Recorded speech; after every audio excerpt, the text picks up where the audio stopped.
Uniform circular motion. You already know. We are studying here simple harmonic motion, but I am quoting uniform circular motion for a particular region, that in order to understand this simple harmonic motion, theoretically we have to start with uniform circular motion itself.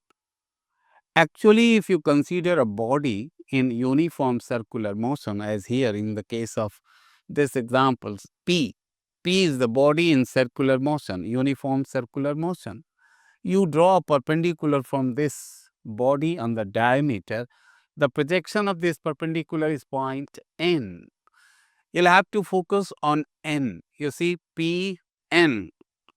Focus on both P and N. P goes over here, N will go little upward, and ultimately they'll coincide. Then again, P is returning this way and N is returning.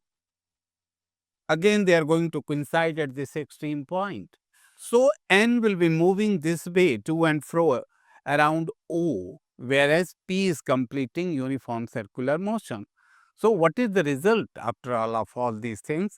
That P is here in uniform circular motion and N is moving to and fro around O, around the mean position, that is O. We are studying regarding N, but we have to take the help of P. Now, suppose P, that is in UCM. For UCM, the values have been given. Radius is equal to A, this radius. Angular position or angle traveled by the body, angular velocity formula already you are aware, theta by t. So, angular position or the angle traveled will be equal to omega into t. Then projection on the diameter. You see this projection on the diameter, you could choose this horizontal diameter. Body has started from this point. This is going to be x. This is called projection on the diameter. In fact, this is the diameter. Half of the diameter was shown. Now you can have the access to complete diameter, and projection is x. X equal to here to, this is x. X will be equal to a sine theta. You see, x upon a is going to be theta, sine theta. That's why I am saying x equal to a sine theta.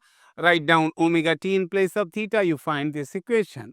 And centripetal acceleration, you must be remembering, in UCM is always equal to v square upon r, or you might say omega square r. This is all that I have told you regarding UCM. Now, think in terms of N. This A is going to be the maximum displacement for N, that is the oscillating point. Phase omega t would be known as, here this omega t, it will be known as phase. Displacement x will be given, this was known as projection, and here this will be known as displacement. You could write as x equal to a sine omega t.